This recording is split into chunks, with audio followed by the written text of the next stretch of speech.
Saudações cristãs a todos aqueles que visitam este canal. Me chamo Marcos Lopes, seja bem-vindo a este canal. Vamos ler aqui uma passagem das Escrituras Sagradas e Inerrantes. Diz a Bíblia em Atos, capítulo 15, versículo 28 e 29. Atos 15, 28 e 29. Na verdade, pareceu bem ao Espírito Santo e a nós não vos impor mais encargo algum, senão estas coisas necessárias, que vos abstenhas das coisas sacrificadas aos ídolos, e do sangue, e da carne sufocada, e da fornicação, das quais coisas bem fazeis, se vos guardastes, bem vos vá. Bem, senhores, nós temos aqui um texto usado muito pelas Testemunhas de Jeová quando eles querem defender o seu ensino de não poder fazer transfusões de sangue. As Testemunhas de Jeová usam esse versículo frequentemente com evangélicos, com protestantes, para querer defender este ensino. Devemos entender o seguinte, que essa proibição das Testemunhas de Jeová, ela não tem sustentação bíblica, ok? Elas veem esta passagem como uma lei de Deus estendendo a proibição dietética judaica sobre as congregações cristãs futuras, tá? Então, mas a igreja primitiva, ela tratava essa carta apostólica como uma determinação permanente, ou seja, isso daqui, livro de Atos, são cartas paulinas? Não, são aqui contando a história da igreja, tá bom? Então, obviamente que a idolatria é permanentemente proibida, mas a respeito de 8 preceitos mencionados nessa carta, eles são necessários? Bem, é o que nós vamos ver aqui um pouco nessa dissertação bíblica, tá bom?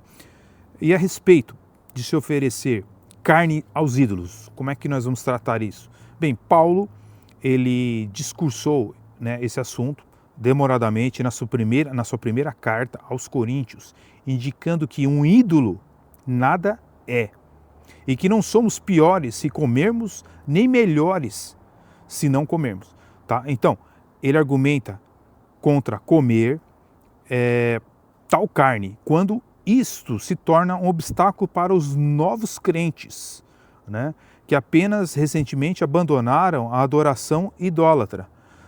Então, quando você ler 1 Coríntios capítulo 8, verso de 1 a 13, você vai ver ali o que Paulo explica sobre essa questão. Mas, geralmente, os cristãos são livres para comer, tá, de tudo quanto se vende no mercado, nada perguntando por causa da consciência, e para comer de tudo que se puser diante de vós, na casa dos incrédulos, conforme nós vemos na palavra de Deus em 1 Coríntios, grave bem, 1 Coríntios capítulo 10, versículo 25 ao 27. Tá? Então, desse modo, a partir da carta que nós vemos aqui, os escritos de Atos capítulo 15, que se refere a carnes oferecidas aos ídolos, não deve ser tido como uma determinação permanente para a igreja.